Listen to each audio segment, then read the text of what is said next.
you know Elijah Wood was one of the producers of this movie? That's what makes this even wilder. I thought this would be better than it was. Who is Elijah Wood? We have such sights to show you.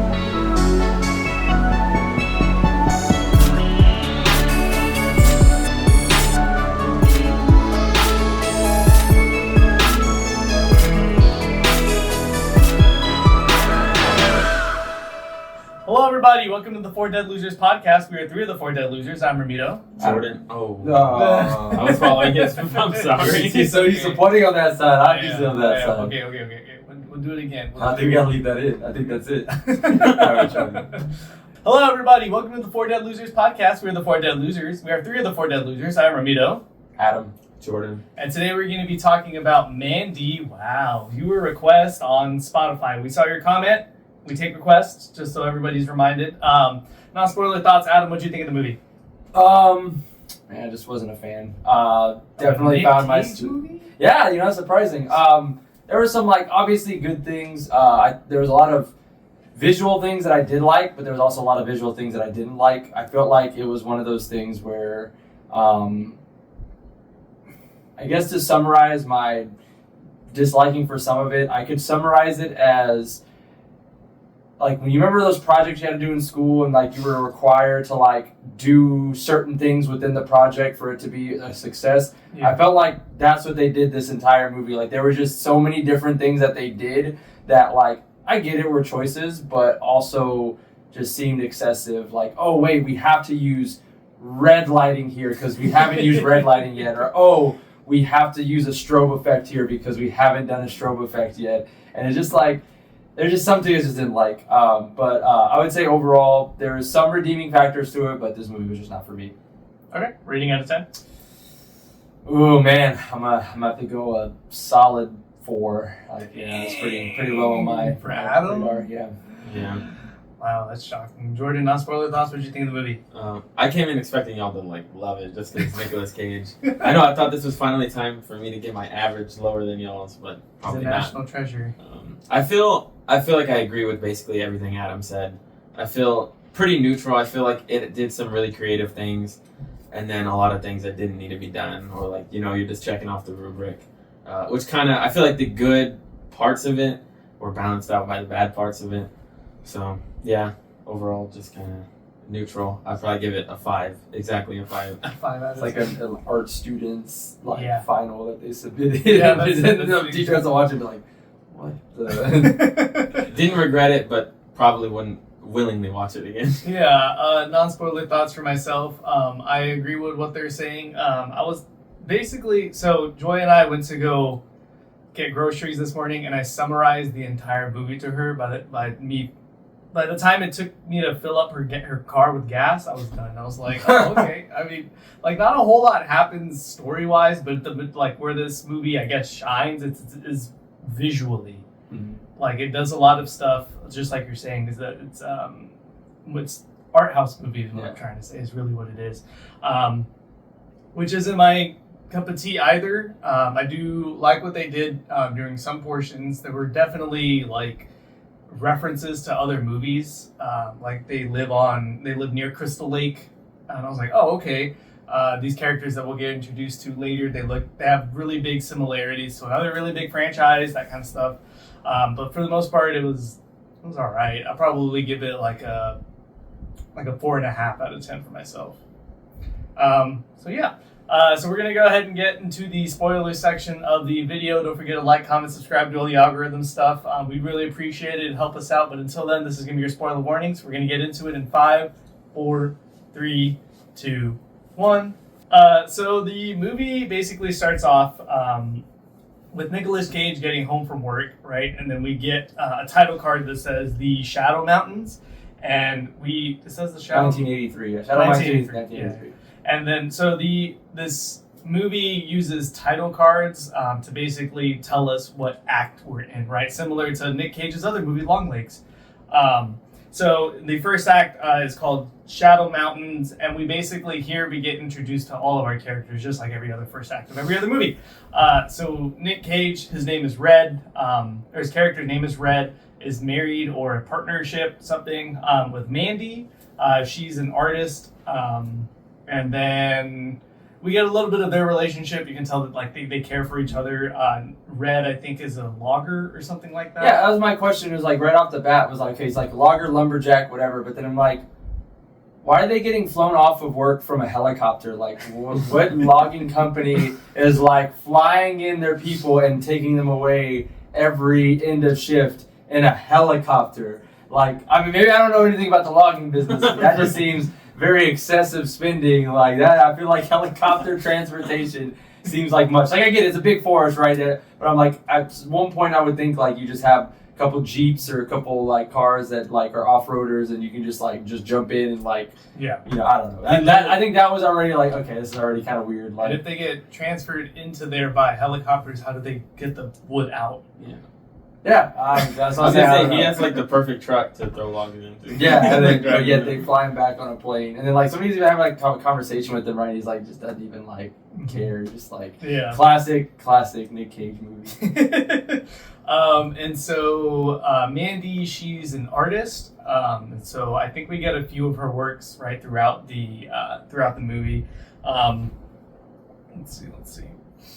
There's a little funny reference that I thought when they're like laying down, you know, kind of winding down for bed, and Nick Cage says his favorite planet is Galactus. Yeah. Yeah, we just got fresh off of Fantastic Four. That's why. Yeah.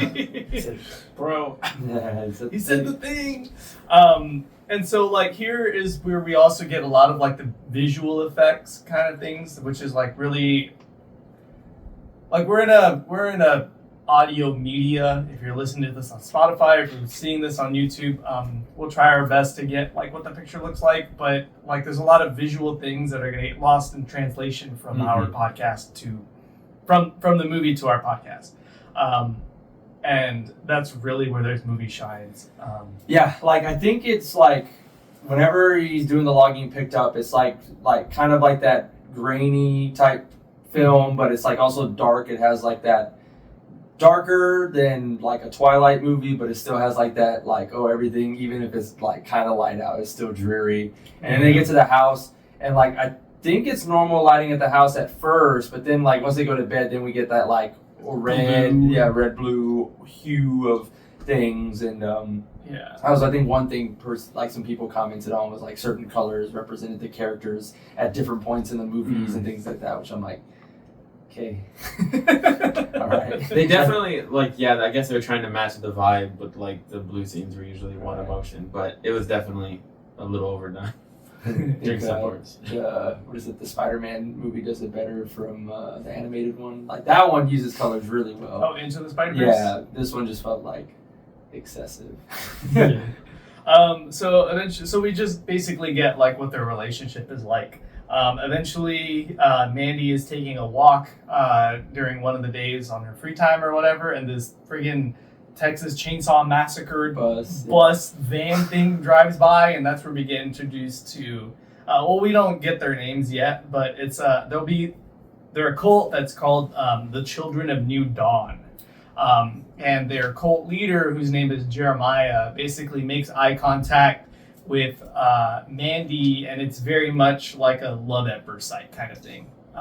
That they're trying to like tell us, the audience, that Jeremiah feels this connection with Mandy. I can't remember exactly because, like I said, I lost focus so many times in this movie. It was didn't they do they did like a weird long thing too, where like as he's looking at her and she looks at him, like they like I can't remember if it was this one or another scene where it felt like they just like did an extremely slow motion shot, and like again the lighting changes. I think it's like red, right? Like it's very red. This one, when they transition, because then I think it transitions into the next title card. Yeah. I'm pretty sure it hits a point where it's just a freeze frame. Yeah, it's just a freeze frame. And like it goes red, and Yeah. it's like And again, it just a little feels, too much. just feels very, very like early directorial student project, like, you know, oh man, I have to put this in here, like this cutting edge, and it's like It felt like, feels a little extra. to me, it felt like somebody watched a Tarantino film and then was like, not I'm gonna even, copy that. not Like, even like at least but like did it they're really bad. limited in those movies to an extent, but yeah, it really like that scene too drove home it seemed excessive, like where there was some nice like lighting things and other creative things, like there was also that was like, I don't really know if I really enjoy it. I'm pretty sure the red shows up like 5 more times. Oh, it gets worse. It sure gets worse. It gets worse. Pretty out there, or in your face. Sorry.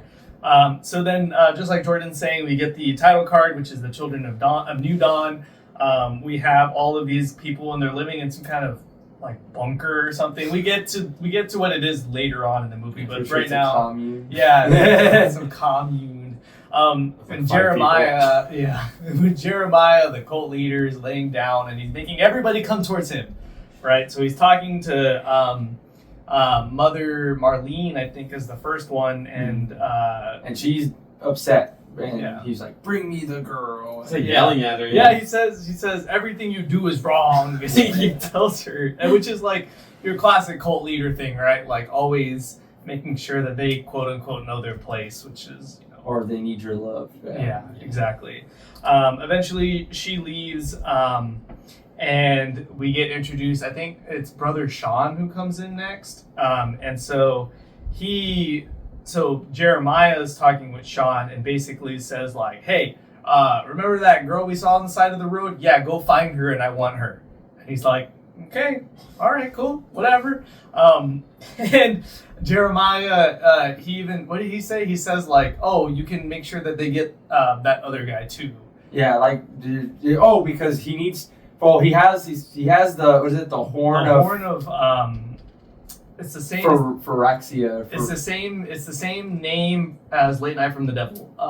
Atraxas. Atraxa. Yeah, Atraxa, Atraxas. the Grand Unifier. No, not Atraxa. It's Atraxas. Yeah, he's Abraxas. Abraxas. Yeah, he's like, "You know how to use that, right?" And he's like, "Yeah." And then he's like, It looks like the thing from Legend of Zelda. What is it? The ocarina. It's like an ocarina. So then, I think pretty sure right after this, it cuts to like those guys in a van, and they're just sitting there. In the middle of the woods. Yeah, in the middle of the woods, just sitting there. And then he goes outside, right? He does a little. Yeah, does it twice. Yeah, and and the freaking Cenobites come out from Hellraiser. And the lighting changes here too, right? Yeah, it goes red again. It goes like ultra red, and they're in all black. Yeah, all black, but like they make them them on ATVs. Yeah, and I thought they were gonna be like paranormal, but no. They make it seem like that, right? Yeah. They talk with the vibes low that I got. grumbly voice, and they do the. They're fully covered. Fully covered, and like, oh, they're not human. They're like and make it demons or something. Yeah. Which I guess like might be. I mean, this is me I'm probably thinking too much into it. But the way that I, when we find out later on that they're not actually paranormal, the way that I like justified it or whatever is probably like these three, because there's 3 of them, right? These 3 people are probably in on it with Jeremiah, and so like they just show up whenever the magic conch is freaking blown to like help the other members of the cult like believe what whatever lies he's feeding. And they give them quote unquote blood, and the alien thing drinks it, and he's like, oh. And he's like, "Give me more," and he's like, "Blood for blood," and just like that. And so and he's like, "Oh, I understand, but first you need to do this thing," and then it's like, okay, yeah, they're definitely in on it. Yeah. But first we want Mandy. Oh, they don't know her name yet, but that's besides the point. Yeah. We get a little like scene of Mother Marlene talking with Mandy, and this is where they drop the Crystal Lake reference, right? Where Marlene, because they're in the middle of nowhere and they're at like some kind of general store, and Marlene is like, "Where do you She's live?" the cashier, yeah. Yeah, and Mandy's like, "By Crystal Lake." It's like, "Oh, you're just gonna tell somebody where you live? Like, what the?" Let's talk about the house. Like the house was very all glass window, no actual structure. I thought that was insane too. I thought that was wild. I don't know why you live in the middle of nowhere in an all glass house almost. I mean, there's wood structure. I feel like because I mean in the beginning they're trying to push this thing that she's like one with nature or whatever. But yeah, I thought it like, you know, who cares about privacy? Yeah, who cares about having an all glass house? Because the first time we saw it, it's through the window, right? Like I mean, it was all window. It was all window. You can see the entire living room. Yeah, their bedroom is essentially like an igloo made of glass. Yeah, that's what I'm saying. That's wild. I don't know, man. Maybe they just like seeing the deer or something. They didn't have the budget for the wood. They don't have budget for They got wood. the plexiglass. For glass. The plexiglass. It's just plastic, man. It's CGI'd in. True. So we have another shot of basically the end of the day where Red and Mandy are going to bed, and they're laying in bed, and then the camera like pans, and like there's this hill, and then that's when you get the glow coming from behind. It's the freaking. It's a red glow, right? Yeah, It's a red glow. Yeah, and they're just standing there like. A lot of these are such like cliche entrances because the first time we see the car, it's same like it's all red and they come over a hill and it happens. The ATV people come over a hill and it's red. Like I will why do say, we keep doing this? I will say another thing that people had praised about, which I will agree with to an extent, is they said a lot of it was very tied into the music too, like the visual and the music ties in. So of course everything's like super rock oriented, and it almost feel like they have their own theme, but they don't. But it's like heavy rock and Right. Like it to me, it made it seem like they were in a dark sci-fi. They said rock opera, which is I guess the same thing as sci-fi. So that's the feeling I got. Like I just felt like we were in the future, but somehow in the past. So then the Cenobites basically get onto the property, and there's like an electrical surge or strobe light effect that goes on. So there's only so much we can see, and the majority of it is darkness. Yeah. And every time like the strobe light comes on, they're in like a different position. It's not even a red one. This one's a blue or purple. It's a blue one. Yeah. And they're closing in on Mandy and Nick Cage while they're asleep, and they essentially abduct them. I think they like smack Red in the head to like knock him unconscious, right? And Mandy just has to see the entire And then thing. she sees him, which again the strobe light thing within. I thought it was a good. I liked it. I appreciate it, but then I also felt like it went on so long, it was a little excessive. Like it built the tension, and then the tension kind of was lost for me because it just kept on going. Like it was longer than it needed to be. Like if they would have cut a couple more frames from it, I think it would have been more effective. Again, it was one of those. I think they had the other thing they had to check off was we had to do this effect for no less than 30 seconds, and it could have been done in 10 seconds, and it would have probably been a better. I don't know. Yeah, I think it drew on too long, and I know I say this for a lot of movies. I feel like we can all agree this movie should have cut out like an hour, like 30 minutes. Cut out quite a bit. Like a lot of these long shots, I understand you're trying to build tension or whatever, but some of them are a little.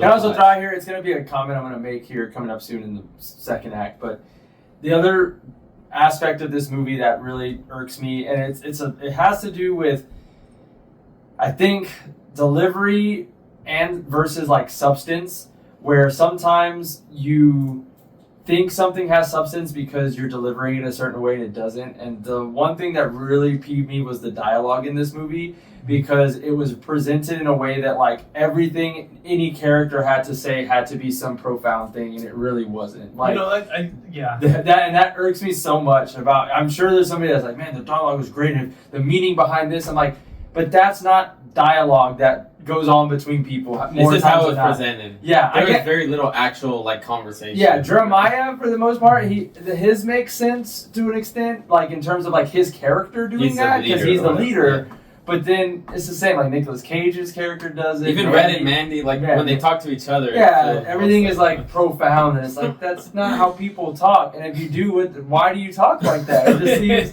I don't know. That bothered me for the whole movie. And it's about to take a head here because this when Mandy and the leader are like together. It's a whole So Mandy, or the two of them get abducted. Right? Uh-huh. Mandy, we're now following her for a little bit.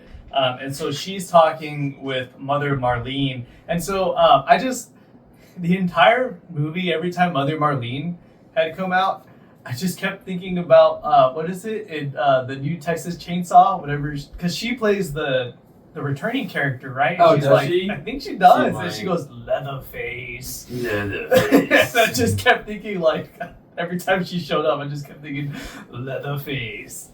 Anyways. That movie was bad. That movie was really bad. Texas Chainsaw, that's a funny one. They're like making TikToks with Leatherface. You're gonna get canceled. Like, you can't. Well, anyways, Mother Marlene basically does the first, I guess, steps in initiating her into their cult, right? Mm-hmm. So, like, the first thing that she does was, as Mandy is, like, already out of it, right? Like, she got kidnapped. She doesn't know where the heck she is. Well, actually, I think we find out later that they're at home, but that's besides the Yeah, point. they're at their house. Yeah. She's disoriented, is what I'm trying to say. And Mother Marlene goes and she has something on the stove, right? Something that she's boiling, and she gets like an eye drop, and they force Mandy's eye open, and they drop whatever drug inside of her eye. And then they get yeah, and then they get the You better mention what I think you're about to mention. and they get this giant ass hornet bug thing, and they like go up to freaking Mandy and they make it stab her in the neck. I'm not that. I can't remember. I didn't realize it live until it did that, because it was almost, I thought it was the embalming fluid, like where you just let it Like sit in the there. formaldehyde? Formaldehyde. Yeah, so I thought it was something, but then I was like, oh, okay. Yeah, I had to. I'm not gonna lie. How you're like talking about losing focus. I saw it the first time and I had to rewind to make sure I understood what just happened. Because I thought for a second they were zooming in on it, and then I realized, wait, was that a really huge like? It's a really I thought, wait, huge they bug. had like tongs. No, so like to give you all an idea, this thing obviously is obviously is a prop, and it's like 6 to 7 inches. It's one of those like freaking horn beetles, long. right? It has like the piquito at the top, right? No, it was like a It has mud wings doppler. and a stinger. Yeah. Oh, okay. I can't remember. If y'all have ever seen what a mud doppler looks like, they look to black wasp, but huge. Like, Oh, this thing okay, yes, giant. okay, yeah, now I remember now. Okay, yeah. It was Sorry, huge. everything's blurring together in that movie. It's so hard No, to you're keep okay. focus.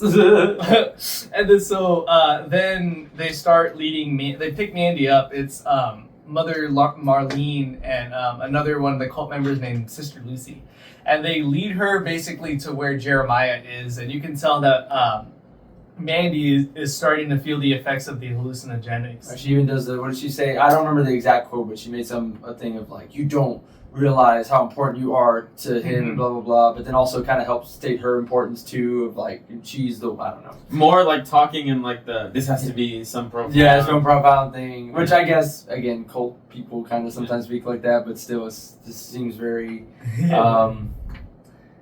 I like lackluster. the effect right here.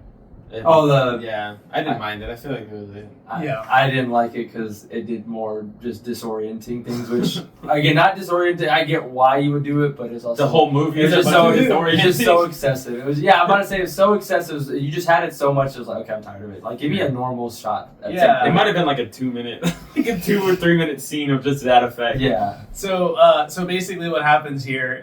We're about to get into it. Is the conversation between conversation in quotes between Mandy and Jeremiah. So visually, what's going on here? The way that I best described it, or the way that I think is best to describe it, is if you had like the early 2000s 3D glasses, like the red and blue filter, but you had the blue one delayed by like 5 seconds, and the red one kept going. So it's like a motion blur kind of effect. Yeah. And it was very red. Yes, it was very red. Yeah. And so Jeremiah is basically like doing his cult leader thing, right? Like, himself. I'm so good at XYZ. Was he in the robe at first? Yes, I didn't realize And then that. what is it? He said like, listen to this song. I wrote this song. Yeah. It's like a vinyl. Oh my! Are we gonna talk about the song? Well, You can go for it. no. Hold on. I did some research. I don't know if this song was specifically made by the composer. He passed away, so I don't want to disrespect it too much. I'm pretty sure they had the guy who plays Jeremiah sing. Like, actually, they should not have done that. You can hear like all the effects they had to put on his voice to try to make him have some kind of like, actually have like some pitch variance. I don't know. It was just one of those like. Which I think like is, I thought it was a good choice. Really? Yes, because it's very much like, as we'll see later on, that Jeremiah puts himself on this pedestal, but in reality, he's just a fucking dweeb. A loser. Oh, Yeah, he's a loser. Yeah. Like, that's... You're right, because he's also talking. Yeah, he's like hyping up the song. Exactly, he's hyping up his own song. He's telling Mandy, like, they refer to whatever deity that they worship as him, right? They never like specifically say the name of it, but he's always like, he chose me to herald these people, and everything is mine. Is this when he talks about like like feeling like he was nothing or whatever, and that's when I found him in the Yeah. bottom. Yeah. He basically gives like His lore. Yeah, His his lordom. Have y'all seen? This is like really off topic. Have y'all seen Opus or no? No, Yeah. I thought about It does the same thing where it's like based on like a musician guy. That it does actually kind of remind me of this. So, Yeah. you're right. It is a good choice. I was just cringing a little bit. I mean, it's supposed to sound bad. And so basically the conversation comes to his lordom comes to an end. And like, I thought this shot was really good. So he like stands up and there are these support beams behind him that hold the roof up, but it looks a lot like the crown, like a radiant crown coming off of him. Mm-hmm. And it's of course the red lighting or whatever. And he stands up and he basically tells Mandy like, "You're my girl now," and then opens his robe and presents his dong. And I was like, Not a prosthetic. I don't think it's a I don't prosthetic. think so either, which is fine, right? Like it's I'm not gonna judge on that. I just thought it was funny. Like, here's why I'm cool. Look at me. And she starts laughing at him, and she like laughs hysterically at him. It's like it was an Evil Dead laugh. Yeah. And then this is where the effects get even more disorienting. have She's we- just like doing the like laughing and doing the back and forth. Like she almost seems crazed. The effect was good in this Yeah. part. Did we also talk about? I think this happens during this monologue when they're like morphing their faces together. Yes. The whole time it's like a face shot. I thought that was. I didn't realize how similar they looked until. But yeah, and then he starts yelling at like the cult members. He tells he's embarrassed. Yeah, he Did the- gets embarrassed. He did the. It's Always Sunny. It's always sunny. Yeah, she basically like, "Get out, you get out, and you get out, and you get out." He gets pissed off because she didn't fall into whatever. The trap. All I'm gonna say is, she shouldn't have laughed at him. And so then he starts yelling at everybody. Yes, you're right. He starts yelling at everybody to stop looking at him. And then we go back to Nick Cage time. Woo! And he's tied up. It's like barbed wire, right? Isn't Yeah, it? something like It's that. like barbed wire around his mouth Yeah. And on his And arms. on his arms, yeah. And then we cut to Jeremy, and he's crying in the mirror, and he's basically, he's, I guess, trying to channel. I'm assuming that he knows that he's running a sham. Yeah. And so, and I think what he's doing here is he's kind of like putting on a show for the other cult members because he keeps repeating, "Tell me what to do," into the mirror. Yeah. And so, like, I think the other cult members he's trying to make it sound like he's asking whatever deity that they worship to like give him a sign on what to do. Yeah. But in reality, he's just talking to himself. I think he's trying to. Yeah, he's also trying to motivate himself. I think. Right. So but yeah, based on what happens later in the movie, I don't think he's delusional enough to think he actually like talking to Right. God or whatever. Yeah. And then so we go back to Nick Cage time. And then basically Jeremy, they refer to Jeremiah as Jeremy as a shorthand in the movie. But Jeremiah walks up to Nick Cage and he has Sister Lucy with him. And he basically they have a wiener measuring contest is what happens. He gets the sister to basically get onto her knees, gets a firearm, puts one bullet in it, and then the sister is takes it from him. Yes. And Jeremiah says, "All right, show him how much you love me." And then we get the long pause of her sister Lucy. You can tell that there's some kind of internal struggle here, and we'll see a little bit more of it later on. Mm-hmm. But she eventually pulls the trigger, and then nothing happens. Because Sister Lucy and Red make a lot of eye contact. This comes back around later. Also, I'm sorry, I missed it. Y'all mentioned it earlier. Where are they at right now? Are they being held captive at They're at their Red house. and Mandy's place? Yeah. I didn't realize that. I thought they had been moved to a The only secret reason- layer somewhere. The only reason why I know is because after we get into what we're about to talk about, Yeah. when they leave, you can see the glass bedroom, I see. the dome or whatever. So then the location at the end is a different location. Yes. Okay. Mhm. Not in space. It's hard to check through the filters, right? Everything looks the same. Yeah. So basically, what happens here is brother Sean pulls out this giant freaking dagger thing and says that it's made from the pits of the abyss. And then I wanted to laugh. The green strobe lights, like, and it's not even a good effect because the other lighting is still the same. Like they just had somebody with a green strobe light, like maybe a foot from it, and it only does it on that specific thing. And I just kind of laughed when I got that point. I'm like, the lighting is just. This is not it. Like, this is not the one. Whoever had the choices that they made, some of these are bad choices. And they do it again. They double down. They're like, yo, remember this thing? Here it is again. And I'm like, oh. It feels so much like a Nick Cage side quest movie with how outrageous, like, there's the ocarina. Well, yeah, with the other lighting, it's a full lighting effect versus this, which is normal lighting and then a random strobe effect on that one thing that doesn't look to have the same even...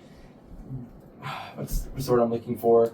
Like in the same realm of thinking and budgeting as the other lighting effects. Like the other lighting effects looked like it took like an actual true filter and some fog and some other stuff. This was just a strobe light with maybe some green. Yeah, that's what I thought. It's not good enough. Gotta. It was not great. So they basically They stab him right there. yeah they stabbed him. I think there's that a looked line. kind of fake too. So- They cut like the way they showed it was like definitely like a dummy body. And the way On they the other did it side. out, Yeah, they didn't even- So I think it's here that now the artistic choice starts coming out where they compare Red to Jesus. Because I think Jeremiah tells him like the mistake that Jesus made was that he didn't send anybody in his place or something like that. And then they stab him in the same place that Jesus got stabbed. Or allegedly got stabbed. And then they basically bring out this duffel bag and they have like a bunch of wood around it, and I didn't realize what was in the bag until afterwards when it started moving. So they light the stuff under the bag on fire, and then the fire eventually, grows and engulfs the bag, and Mandy is inside of the bag. They light her on fire and just make Nick Cage watch the whole time. Bruh. Yeah, this is one of the moments where, like, we've talked about it, I think, because Nick Cage is, like, on an arc of doing, like, side quest movies. He really gets into character. Just, like, screaming and stuff, I was like, at least he took it serious. Somebody took it serious. They took it serious until the next act. It is a little off the We're road. talking about the shirt or the... Eventually. And so they light Mandy on fire. Everybody's gathered around the campfire to sing the campfire song. And then once the fire is done, they get into the car. They steal his car and they drive off. And so this is where I learned that they were at their house because in the shot there's that bedroom. Nick somehow frees himself from the barbed wire. He crawls over to the ashes and there's like Mandy's skull and it gets blown away in the wind. So I was like, dang, that sucks. He goes inside and basically falls asleep, right? Because like he's just went through a whole lot. Of course, he's exhausted. There's a drawing of, I'm assuming this is what Mandy's art style looks like. But we get a drawing of Mandy, her lifeless corpse, and then the wind blows and her jaw falls off. And then he wakes up. He gets himself hyped up on booze in the restroom. Yeah. Is this like the halfway point? I think technically. So there's like 45, 50 minutes because I had to pause here to help. It was a 2-hour movie. Why is it 2 hours? Yeah, honestly, that was one thing. But as soon as I effects? pressed play, I was like, "Oh, this is 2 hours. It's not good. This is not." Right, I felt like you're entering the final act, but we don't get the title card until like an hour and a half in. So. Yeah. And then so basically after he hypes himself up, he goes to meet an arms dealer and he gets his crossbow. This guy like lives in a bunker, right? Like it's like an actual igloo in the middle of the woods. With keep out written on it. Yeah. I thought this is where Nick Cage, some of his overacting came through because he's like, I need my crossbow. He's like, what you need it for? He's like, because I'm going hunting. And then he goes, what you hunting for? And then he just kind of goes into his, it's because they murdered me. And he like goes like, like just 0 to 100 so quickly, which I get. Maybe I have to be okay with that because he just had it happen. I'm assuming in under 24 hours ago. Yeah. But still, you can't go from oh no, I'm cool, into just 0 to 100. Too much. After he gets his crossbow, he forges an axe Yeah, no. He forges a keyblade. It's a keyblade. Looks like. It was so oddly shaped. Like it literally looked like a keyblade handle, or like the handle of the Halo sword. And then like the front end was like almost like the keyblade. It had like the little. This is when the woodworking from the beginning. It all comes full circle. This is where I was like, this is unnecessary. This is. I think it seems like a lot. The cliche like Nick Cage has to be a cool dude that like rides really fast cars or whatever. Like even Willie's had him in the fast car. That's Yes. funny. He's like, Yeah, he forged a keyblade. That's what I put in my notes. He forged a keyblade. I think it like the other end of the handle is this big old spike too, right, or something. Someone that it seems what's the word I'm looking for? It's where it seems extra. It's unnecessary and it's extra. It just seemed Excessive. Yeah, but there's like a word for it, especially when it comes to like something that you made. Like it's not cumbersome, but it's just the overall.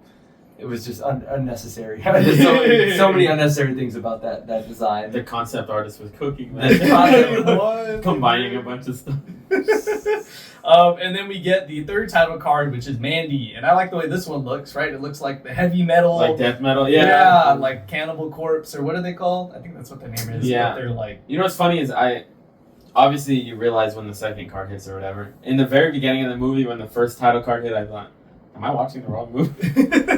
I just think it's funny that they waited like to the final act of the end. Yeah. Mandy, in big letters. They should have made it 2 movies, I think. Made everything up to here the first movie, then you gotta wait a And year. then you have to wait a year for the It second. ends with him forging the Keyblade. And then wait for the sequel. Anybody else feel like, other than just being the scapegoat to make him turn into like going crazy, that Mandy's character was just kind of there? Oh, the yeah, whole we- movie revolves around Mandy, and okay, like she didn't really do much. That's what I'm saying. She gets killed off. Like Yeah, Confusing. and besides like asking about planets, what else? We're not other really dialogue? attached to her. Yeah, there's no attachment. It seemed. See, this is where I think they put too much thought in all these other things that should have been profound, and then making it seem like we're gonna care more about the Mandy character and the whole transition for Nicolas Cage, and it was nothing. also, was their goal like for Nicolas Cage to escape? Because they didn't do a very why didn't they kill him too? I don't. I feel think they plot. just assumed that. For plot. Yeah, I think they just assumed it was whatever. 'Cause he Well, couldn't- I think they assumed that That's the wound. Yeah, probably the wound. would get him. Because I feel like after they leave, he gets out pretty easily. Yeah. I don't know. For being wrapped in barbed wire. He waited for her to burn all the way in, and he said, "Oh, I can get out now." Like, yeah. Get out. I say the mom from the monkey got more like caring than this movie. You know what I mean? And she died pretty quickly too. But at least she had some sentimental moments with like the kids and stuff. This was just See, now can you appreciate the dialogue in the monkey? No, the dialogue was there. The character doing things was better, and it was the mom, not the what is it? The I was gonna say not the antagonist, but the protagonist, not him just being just plain Jane the entire talking time. like this the whole time. So then we start the third act. I would say the third act, to just quickly summarize it. After he makes the Keyblade, he just finds literally everybody that did him wrong and takes them out. I think he starts with the Cenobites, and the arms dealer warns him about them, right? They get some lore too. There's, Yeah. oh, I saw them once. Crazy. They're crazy. I saw them once. I saw them in pain, but they loved it. And I'm like, okay, cool. And here, actually, so here in the first, when he fights the first Cenobite, we do get another like imagery of Jesus, because they nail his hand to the The floor. ground. Yeah, that's besides the point. Yeah, how does he get so like? How does this man have all these talents? Where, He's like he knows how to Nicolas hunt. Cage. You know, like his character went from like a Why did wood he- chopping why did guy he- to like a Why hunter. did he have this guy John hold Wick. on to his Yeah. crossbow? Why couldn't he just hold on to his crossbow himself? Then this would have never happened if you would have just had. You know what I Yeah, mean? they would have never met. Because he had a crossbow. Yeah. He that was his. He was like, "You still have my crossbow." Like he's just holding it. Like yeah, a he's just holding on storage. to his crossbow. Maybe Why- it was like a bad habit that he gave up. And he's like, a crossbow. I'm gonna need the crossbow back. He has a habit of killing people. I don't know. Also, why does this guy have a cheetah? Do we know? I didn't. yes, I didn't it's understand. tiger. For the tiger. So I didn't understand the dialogue with that. I don't. So the way that I thought about sorry. Let's rewind a little bit. Nicolas Cage frees himself, kills the first Cenobite, walks into a room, sees another Cenobite watching adult videos and putting substances in his nostrils, like snorting it up. They have a fight scene, right? Then after he wins, then he takes off. Doesn't he hit I'm pretty sure he hits a line before he... Yeah, he Or tells just him Cenobite. you're a vicious snowflake. Yeah. That's what he That's tells him. right. And then, well, I think even too to add on to the dealer basically saying, "Oh, they love pain." I think that Cenobite, like I think, is stabbing themselves in the leg too. I think so. And Yeah. they're like, "Yeah!" They go Super Saiyan. Yeah, so Super Saiyan. After Nick Cage kills the two of those Cenobites, he takes off. Then that's where he finds the chemist, which is played by Richard Brake. I love that man. He's very good at playing weirdos. And he has a tiger. Oh, what else is he in? Strangers, Chapter 2. He's in there. He's in a lot of Rob Zombie movies. But yeah, so then he meets the chemist, and so the dialogue that Jordan's talking about, did you want to... I don't recall it. I was so... Because Nick Cage doesn't say anything. I was so confused. The guy's like talking to the tiger. Yeah, I don't know. I was just confused. Because he's like, oh yeah, he's right. And I don't know, he's having a full-on conversation. Was this the shirt one yet? Have we gotten to the shirt? No, sorry, that was the first Cenobite. Oh, the first Cenobite. Yeah, the first Cenobite, there was a line where, again, 0 He, to like, 100. cuts his shirt. So he, like, Nick zips Cage, his shirt. He's bro. like, "You ripped my shirt!" And it's like, my favorite shirt. Yeah. And he's wearing like a bulletproof vest, so the fact that he even nipped that part of the shirt just seemed... Bruh, he should entirely have had a crazy. Willie shirt under. Yeah, I don't know. I thought the tiger was gonna attack him though. I don't know. I think Then the he just, tiger like, lets it out. Yeah, the tiger- Like, what's happening? The tiger was another one of those, it's a thought-provoking thing. You know, Elijah Wood was one of the producers of this movie. That's what makes this even wilder. I thought this would be better than it was. Who was Elijah Wood? Didn't you just say you love the monkey? Yeah. I need a list. of movies. He plays the stepdad psychologist in The Monkey, the Oh, one for who real? writes the book. He literally plays Oh. Frodo It's in the Frodo Lord of the Baggins. Rings. I've never You've seen never Lord of seen the Rings. Lord Come of the on. He plays the guy in what is it? Is it Sharkboy? No, the Spy Kids 3D. Okay. He's the ultimate guy. Now And he you're on my and level. he dies. He dies immediately. Okay. So you were disappointed in Elijah Wood. I am a little disappointed that Elijah Wood was a part of this. Signed off on it. He had us sign off. He was also third on the list, so maybe he didn't sign off on everything. But He was just there for the financial investment. Maybe. But yeah, so then the chemist releases the tiger, and then what is Nick? Because Nick Cage doesn't say a single thing, and he says, and then the chemist looks at him and he goes, "North," and then we just cut to. well, no, and then before that though, he also like dips his finger in the what we assume is the hallucinogenic. Yeah. And he like licks it, and then just like it goes into the classic 90s, 80s You're right. melting face. You see the apocalypse. Yeah, apocalypse, but also like the melty face where they do it in claymation, slow motion, so like it's slowly like just peeling and melting like the candle wax figure. And This is because didn't the chemist explain like what the substance is? I can't remember. I don't remember. Because okay, so he's now taking the same thing they did. Is this why he's like OP at the end? Because doesn't he have like a really deep voice at the end too? The same way that. I think he just has the higher pitch when he's screaming. Oh, okay. Yeah. But But it's just in character. But yeah, I mean, essentially, I think this is where he can kind of see maybe how he has the others in line, because or maybe this is what he sees when he says he has all these visions. It's just him taking one of those things and going crazy. Yeah. So Nick Cage finds it's not the van, but it's a different vehicle. I think the one that they stole from him. And he commits Grand Theft Auto. He gets the driver out of the driver's seat, which is brother Sean. And I don't know if y'all caught this, but Sean says, "You're hurting me." Yeah, he's like, "You're hurting me."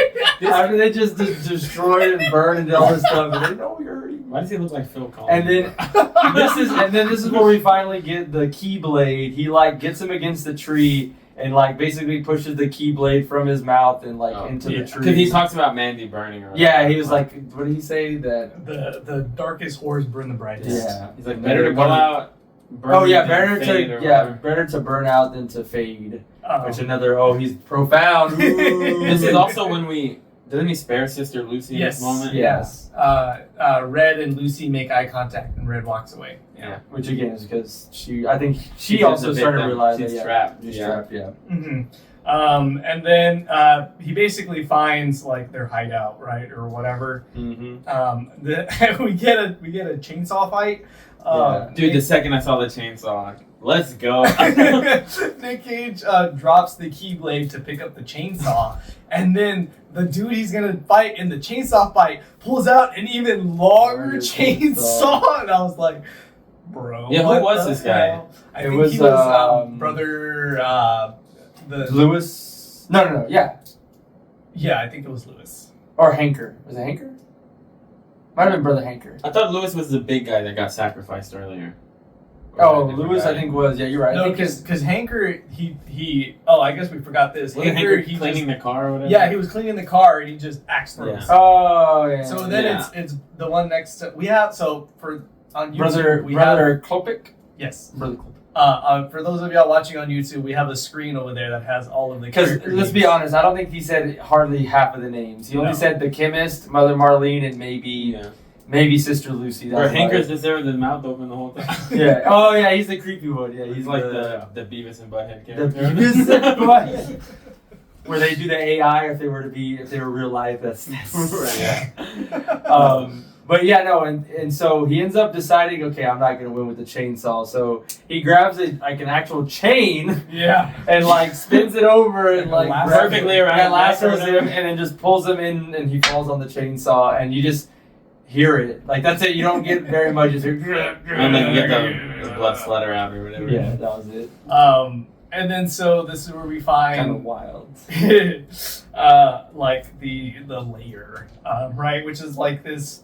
They're on another planet. Okay, so just so you know, when this is being posted, Edge of Eternity just came out like the last weekend. The Magic the Gathering set. And it's like the space set.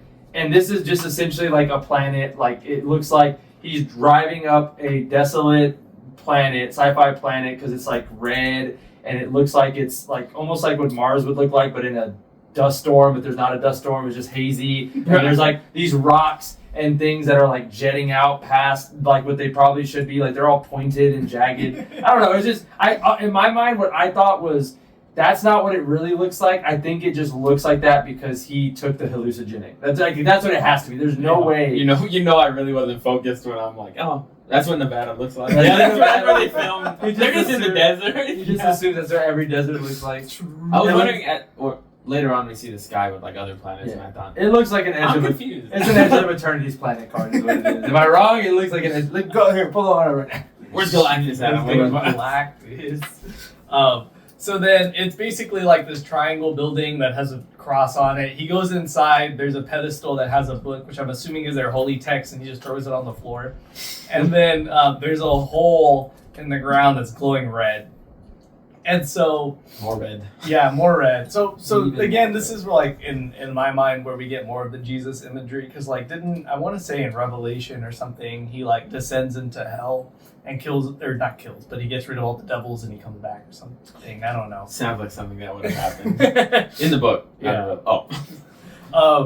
And so he descends into the hole, and it's like this super underground bunker, right? It's like this crazy network or whatever, and he finds Mother Marlene, and just like you're saying, she gives like a doomsday dialogue. Didn't she try to seduce him also? I have That's no what I idea. understood, because she's talking about how like She's just still Jeremiah thinking said the I'm the idea best that lover, and I- that's basically stating her importance. yeah. And then we get to a scene cut to Jeremiah basically tripping balls, right somewhere in the bunker, and he's doing whatever. He cornered himself somewhere. Yeah, he cornered himself, and then he knows that somebody's in the doorway, but it's so dark he can't see. He's like, go away or something. Like he Yeah. assumed it's one of the members. And then you just see Mother Marlene's head get thrown into the freaking room. I like He's that they did this. Like I like that they cut it before we can see what happened. I want to know how they. When we see her face, I'm assuming that's her real head, and they just like edited it out. It didn't look like, you know how sometimes they'll make like a prop head that's very clearly fake. It didn't look like that. I don't know. Unless the art team, all their budget went for the head of And that the different looks filters. good. Yeah.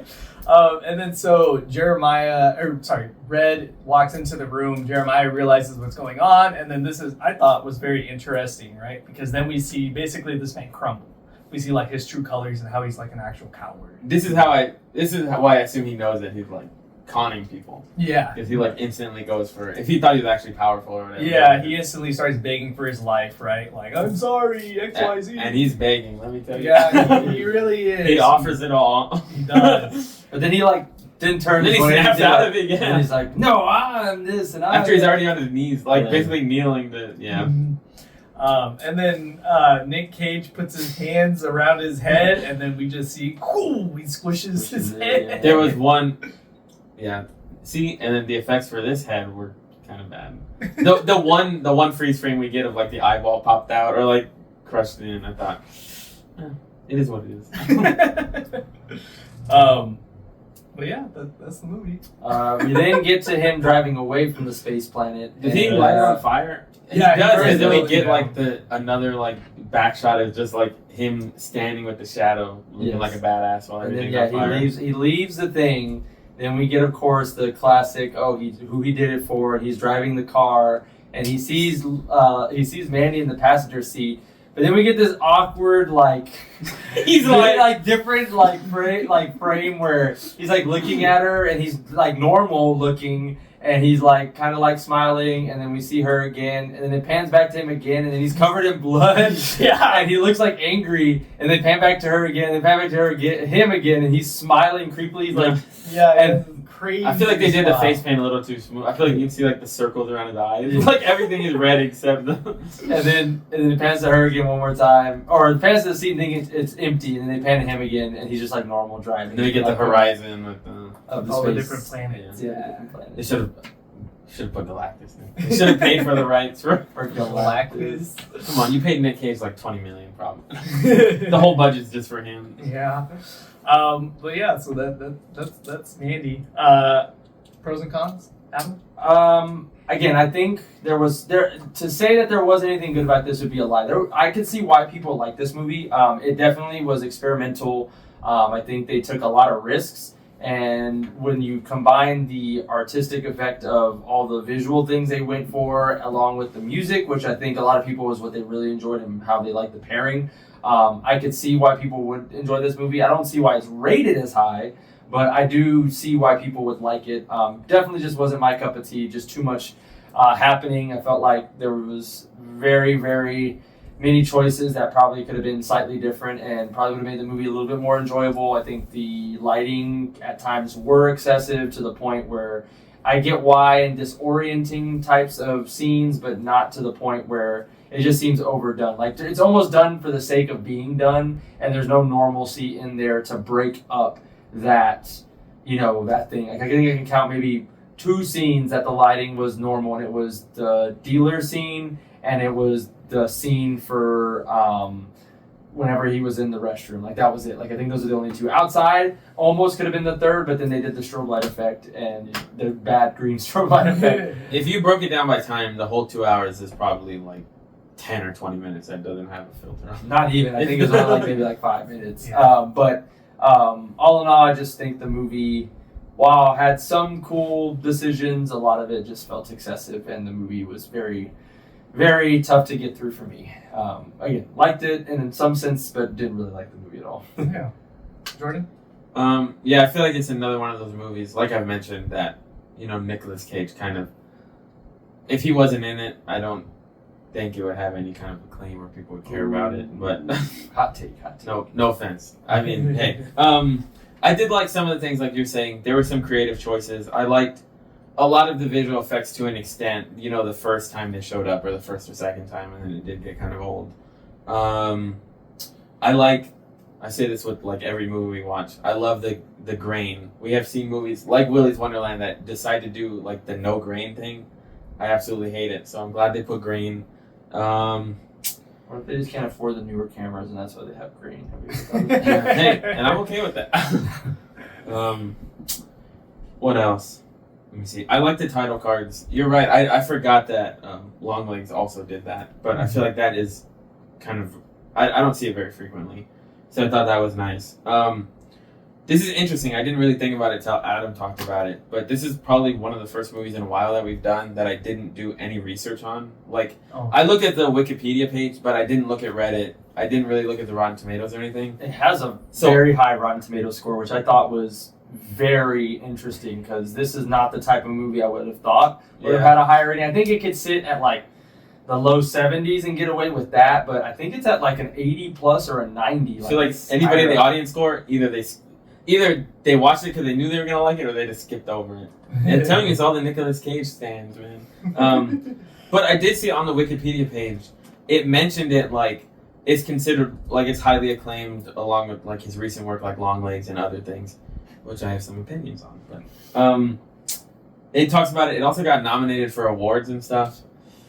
I don't know. I wasn't feeling it to that extent. Again, it has some Nicolas Cage. It has a 90% from critics. 90% with a 68% popcorn meter, which I think that's the People review, right? Yeah. Which that makes more sense to me. Yeah. The fact that critics, 252 to be exact, gave it a 90%, I think is I think that's a little much. I think that's where I kind of. Critics said this was better than every Saw movie. Well, yeah. Well, it's like, well, I get they're different, right? They're different things, but it goes back to sometimes I think, again, they checked off the boxes to almost like cater to that, which seemed dumb because I think this was a movie that had potential to be better, but I felt like they sacrificed things to make it be more appeasable to that, like the higher end spectrum of viewers that are like, yeah, the lighting and the music and this and that, which again, appreciate it, but that doesn't make a movie complete. You can do too much. Yes, you can do too much, and that doesn't necessarily mean the content is good. It just means that you are really good in that regard, right? It's the same with, what's that movie I hate too? It's getting the second one at some point where he goes to Los Angeles.